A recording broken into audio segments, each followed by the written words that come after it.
Jai Hind students, welcome to my YouTube channel. Students, always be thankful for what you have. You will end up having more. If you concentrate on what you do not have, then you will never ever have enough. So at times, we need to be contented with our life and be happy and thankful for whatever life has given to us. With that positive note, students, let's start today's session. Since we have completed the theoretical portion of alternating current, now let's time to concentrate on numericals, right? Let's start with the first question. In the first question, we are supposed to sketch a graph showing the variation of impedance of LR circuit, CR circuit and LCR series circuit with the frequency of the applied voltage, right? So let's first concentrate on the case 1. So we are going to plot a graph between the impedance of the LR circuit and the frequency of the applied voltage. Suppose the frequency is represented along the horizontal axis and the impedance of the LR circuit is represented along the y-axis. Impedance of the LR circuit, right? So now students, as we are aware, ZLR, we are supposed to know its formula. It is the effective resistance offered by the inductor and resistor to the flow of current, and it is given by R square plus omega square L square, isn't it? Omega is 2 pi nu, so it will be 2 pi nu L and whole square. This is the formula for the impedance of the LR circuit. Now students, look, when the frequency of the AC source is 0, then the impedance offered by the LR circuit would be minimum and it would be equal to square root of R square, which is equal to R. So at nu equals to 0, ZLR, it should be equal to R. Suppose this is the ohmic resistance. And now with the increase in the frequency of the applied voltage, ZLR will also keep on increasing non-linearly. So the graph obtained would be somewhat like this. This is the nature of the graph obtained between the impedance of the LR circuit and the frequency of the AC voltage, right? So let's concentrate now on the second scenario. Second case is, again, we are supposed to plot a graph between the impedance of the CR circuit. So let us consider this to be the impedance of the CR circuit. It is defined as the effective resistance or opposition or the hindrance offered by the capacitor and the resistor to the flow of current. And let the horizontal axis, it represents the frequency of the applied voltage, right? So we are aware ZCR, it is given by square root of R square plus 1 by omega C square. Omega is 2 pi nu. Nu is the linear frequency, C is the capacitance, right? Now look students, when frequency is 0, then this will become infinite. So ZCR will also become infinite. So at 0 frequency, ZCR is infinite, right? And when nu is infinity, then 1 by infinity it will become 0 and then ZCR would be equal to R, isn't it? So suppose this is R, this is the ohmic resistance, and the impedance of the CR circuit will be equal to this value of R only when frequency is infinity. And when nu is 0, then ZCR is infinite, isn't it? So using these two information, the nature of the graph, it can be safely predicted that it should be like this. ZCR would be equal to R only when the frequency is infinite. And at frequency nu equals to 0, ZCR would be equal to infinity, right? Okay, let's consider on the third case. This is case 3. Here we are supposed to plot a graph between the impedance of the LCR circuit. So suppose this is the impedance of the LCR circuit.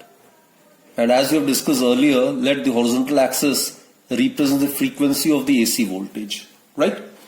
Now the formula for the ZLCR, it is equal to square root of XL minus XC whole square plus R square. Now students, we are aware at a particular frequency known as the resonant frequency. This is the resonant linear frequency. The impedance offered by the series LCR circuit is minimum. And the minimum value of the impedance of the LCR circuit is equal to the ohmic resistance. This is R. It is the minimum value. And at low frequency, ZLCR is very large, isn't it? So the graph would be like this. At a particular frequency known as the resonant linear frequency, ZLCR would be minimum and its value would be equal to R. And on further increasing the frequency, ZLCR will keep on increasing. So this will be the graph obtained between ZLCR and frequency of the AC voltage. So these are the three very, very important graphs which you should be familiar with, right? So let's proceed with the next question then. Okay, next question is again very, very important. 11 kilowatt of electric power can be transmitted to a distant station at either 220 volt or 22,000 volt. We are supposed to justify which of the two modes of transmission be preferred and why. We are supposed to support our answer with possible calculations. So it's a very, very important question. Right? So let's try to verify it mathematically. Power that needs to be transmitted is given to be 11 kilowatt. 11 kilowatt is 11,000 watt. Right? And it can be done in two ways. First is at low voltage at 220 volt. And in the second case, the same power can be transmitted at high voltage, that is 22,000 volt. This is the power transmission at low voltage. And in the second situation, we will consider the same power transmission at high voltage. And we'll discuss which one is preferable, right? Okay, let's start with the low voltage. Now P is given, V is given. So the current is, we are aware, P is equal to VI. So students, in this case, current which should be made to flow through the wires, transmitting wires, it would be equal to P by V. So power is 11,000. Voltage is 220, isn't it? 0, 0 get cancelled. So it would be equal to 50 ampere. Now students, if the transmitting cables offer resistance R, then the rate of heat produced or the power loss is given by the rate of heat produced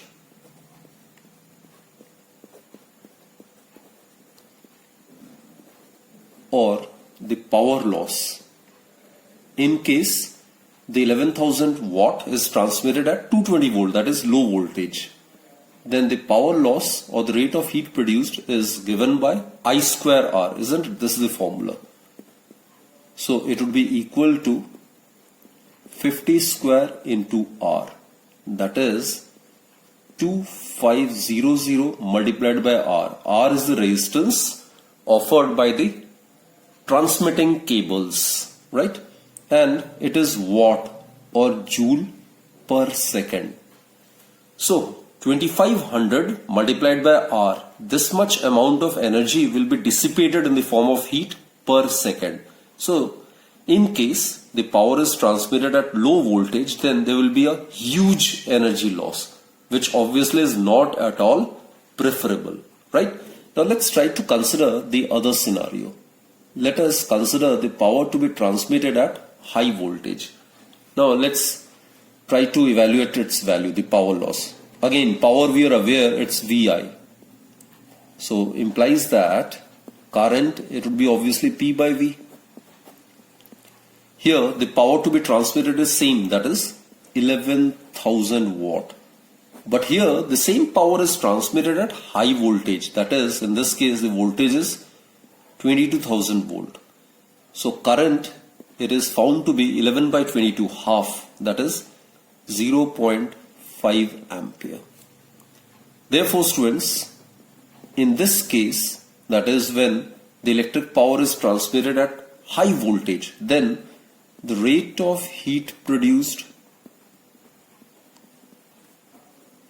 or the power loss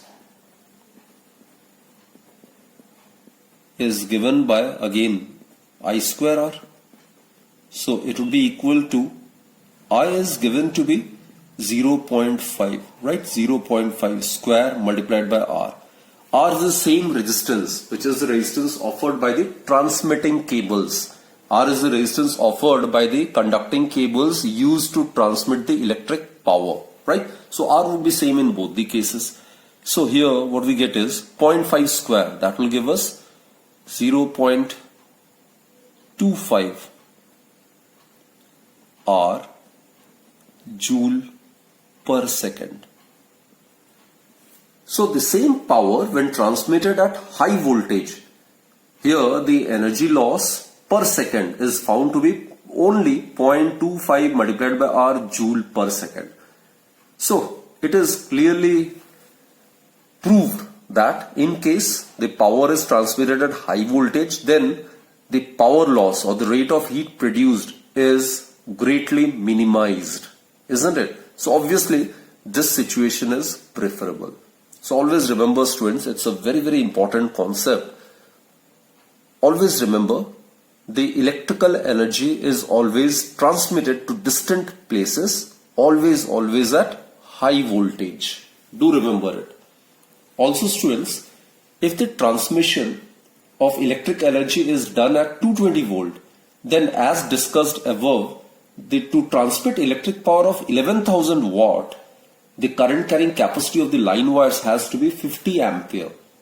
And if the transmission is done at 22,000 volt, then the current carrying capacity of the line wire has to be only 0.5 ampere.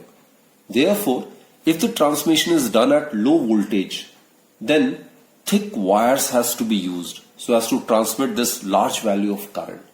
And due to this use of thick line wires, the cost of transmission will automatically increase, because stronger poles would be needed in order to support thicker line wires. It will further add to the cost of transmission. And students, on the other hand, if the transmission is done at high voltage, then line wires required are of low current carrying capacity. That is, thin wires and light poles may be used. Due to this, obviously, the cost of transmission will be low. So, this was a very, very important numerical. So, from this numerical, it may be concluded that if transmission is done at high voltage, the transmission is much more economical from the point of view of the cost of line wires and the poles used to support the wires. Right? Now let us proceed to question number 3. It's a question related to a transformer. A transformer whose efficiency is 90% draws 5 ampere when 200 volt is applied to its primary coil. We are supposed to determine the current in the secondary coil if the output is drawn at 300 volt.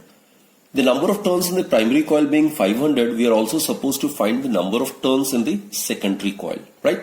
So let's first write down the given information. Neta, which is the efficiency, it's given to be 90%, right? Then it draws 5 ampere when 200 volt is applied to its primary coil. So the voltage across the primary coil, it's given to be 200 volt. The current across the primary coil is given to be 5 ampere. What else is given? We are supposed to find the current in the secondary coil if the output is drawn at 300 volt. So the voltage across the secondary coil, it's given to be 300. Right? Also, the number of turns in the primary coil is given to be 500. What we are supposed to find is, we are supposed to find out the current in the secondary coil, and also we are supposed to find out the number of turns in the secondary coil. Right? These are the two things which we need to calculate. So students, formula for the efficiency is output power divided by input power multiplied by 100. And the instantaneous output power, secondary coil, it acts as the output coil, isn't it? So that is, the transformed output is obtained across the secondary coil, while the input is fed across the primary coil of a transformer.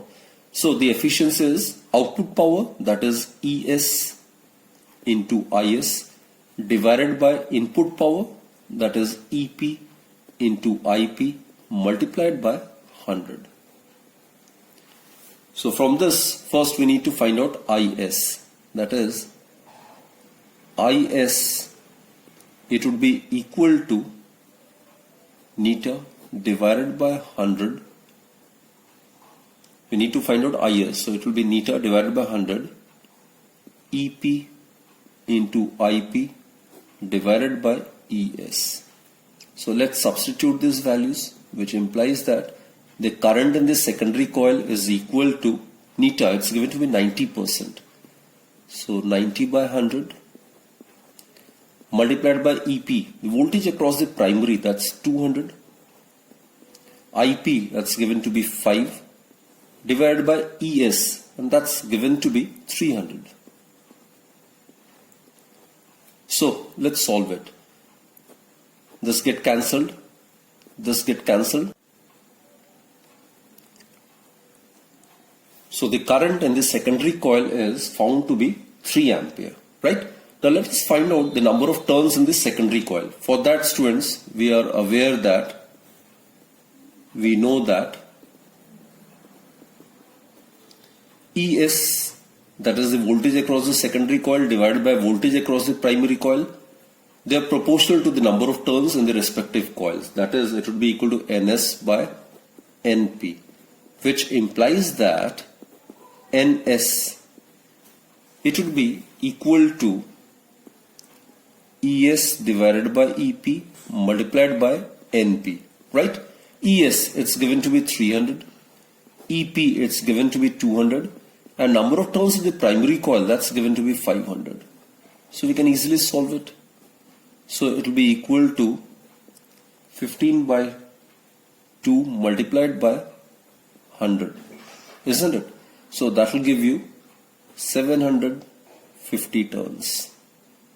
So the number of turns in the secondary coil is found to be 750. Obviously, the nature of the transformer must be step-up transformer, because in the step-up transformer, the number of turns in the secondary coil is greater than the number of turns in the primary coil, right? Okay, let's proceed to the next question then. Question number 4 is based on an AC generator. An AC generator is given to be consisting of a coil of 50 turns and its area is 2.5 meters square, rotating at an angular speed of 60 radian per second in a field of 0.3 Tesla between two fixed pole pieces. The resistance of the circuit is also given. We are supposed to find out the maximum current drawn from the generator. So let's first concentrate on the first part, right? So let's write down the given information. Number of turns, it's given to be 50. Area of the coil in SI, it's given to be 2.5 meters square. Radian per second, that's the SI unit of angular speed, omega. So it is given to be 60 radian per second. In a field of, this is the magnetic field given, it is given to be 0.3 Tesla, right? And the resistance of the circuit is given to be 500 ohm. Maximum current. Now look students, maximum current is maximum EMF induced divided by the resistance offered by the circuit, and the peak value of the EMF that get induced in the case of AC generator is NBA omega divided by R. So each and every values are given. We need to just substitute the values and then solve it. So number of turns is 50. The strength of the magnetic field is 0.3. Area, that's given to be 2.5, isn't it? Omega, that's given to be 60 divided by 500. So students, let's solve it. This and this get cancelled, this and this get cancelled, isn't it? So what we are left with is 15 multiplied by 6 multiplied by 25 divided by 500. So that will give us 20, right? So further 5, 3, 15, 5, 4, 20, right? 18 by 4. That will give us 4.5 5 ampere. So this is the maximum current which is produced in the generator, right? So it is corresponding to the peak value of the EMF. Now let's concentrate on the second part. Second part is, would the generator work if the coil were stationary and instead the pole pieces were rotated together with that of the same speed as above? The answer for the second part is definitely yes.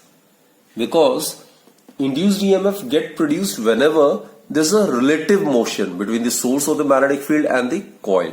So either the coil is rotated and poles are fixed, or coil is fixed and poles are rotated. Both will produce induced current, because in both the cases the magnetic flux linked with the coil will change, and accordingly an induced EMF or induced current will get produced. Now let us proceed to question number 5.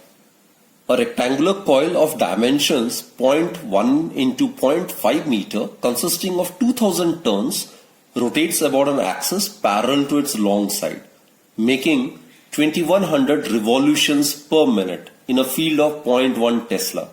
We are supposed to find out the maximum EMF that get induced in the coil, and also we are supposed to determine the instantaneous EMF when the coil is at 30 degree to the field. The plane of the coil is at 30 degree to the field, right?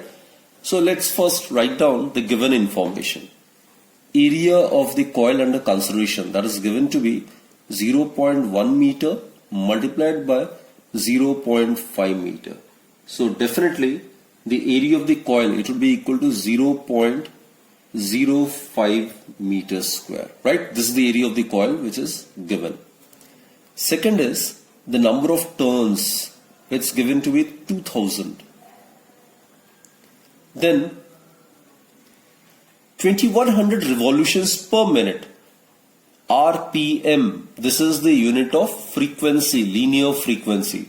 So linear frequency is given to be 2100 revolutions per minute, which is equal to 2100 divided by 60. It is equal to 210 divided by 6 revolutions per second. So don't forget to convert it in SI. And students, remember, RPM, revolutions per minute, that's the unit of frequency. And the magnetic field, it's given to be 0.1 Tesla. Now we are supposed to find out the maximum EMF that get induced, right? So we know that EMF, the peak value, it's given by NBA omega, right? Let's substitute the values then. Number of turns, it's given to be 2000. Magnetic field, it's given to be 0.1 Tesla. Area, it's given to be 0.05 meters square. Omega, it's 2 pi nu. Pi can be taken as 22 by 7 multiplied by linear frequency, that is 210 divided by 6. Clear, students? So here omega is replaced with 2 pi nu. Nu is the linear frequency which is given, 210 by 6 revolutions per second. And in place of pi, I have written 22 by 7. So let's evaluate it.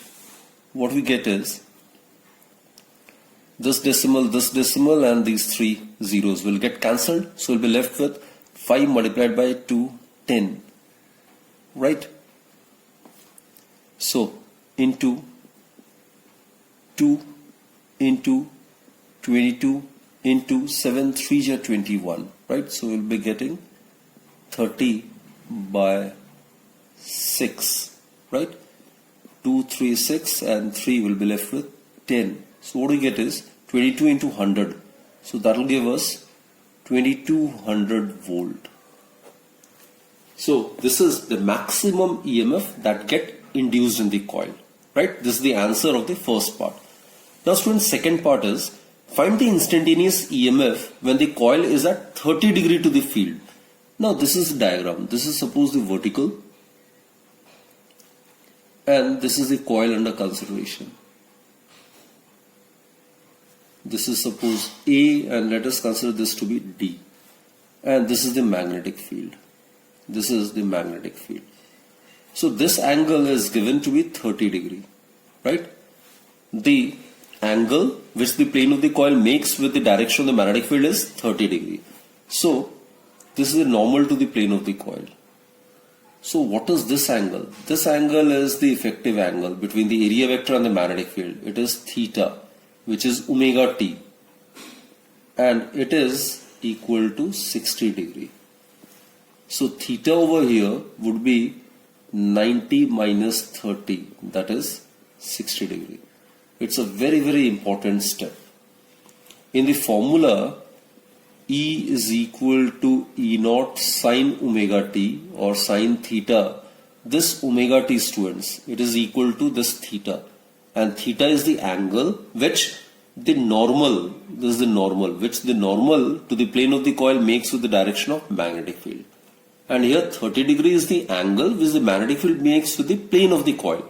So the angle which the magnetic field makes with the normal to the plane of the coil is 60 degree. So here in place of omega t, we are supposed to write 60 degree. So E naught, that's the peak value of EMF. So that has been found in the part 1. It is 2200 multiplied by sine omega t. It is to be taken as 60 degree and not 30 degree, right? Sine 60 degree. So it will give us 2200 sine 60 is root 3 by 2, isn't it? So what we get is the instantaneous alternating EMF is 1100 root 3 volt. So this is the answer, right? Okay, let's move on to the last question then. It is again a question based on transformer. How much current is drawn by the primary coil of a transformer which steps down 220 volt to 22 volt to operate a device with an impedance of 220 ohm? Here, students, we are aware of the formula that if the efficiency of a transformer is not given, then we are supposed to consider the transformer to be 100% efficient, right? So in such a scenario, the instantaneous output power is equal to the instantaneous input power, right? In case the transformer is considered to be 100% efficient. Now here, what are the given information? Let us write down that. So we are given a transformer and we are supposed to find out the current drawn by the primary coil. So IP, it is to be calculated. And this transformer steps down 220 volt to 22 volt. So it means that voltage in the primary is 220 volt and the voltage across the secondary coil is 22 volt. With an impedance of 220 ohm and the impedance in the outer circuit, that is given to be 220 ohm, right? These are the given information and we are supposed to find IP. So this is the formula to be used, right? So students, from this formula, it's pretty clear that the current in the primary or the current drawn by the primary coil of the given transformer is given by ES IS multiplied by EP. So it can be written as ES divided by EP multiplied by current in the output circuit, that is the secondary coil. It would be equal to voltage across the secondary divided by the resistance across the secondary, that is the total impedance across the output circuit, right? So now every value is known to us. ES, it's given to be 22 into ES, again 22 divided by EP, that's given to be 220, and the impedance of the secondary coil or the output circuit is also given to be 220. So we are left with 1 by 100. So therefore, students, the current drawn by the primary coil of this transformer is 0.01 ampere.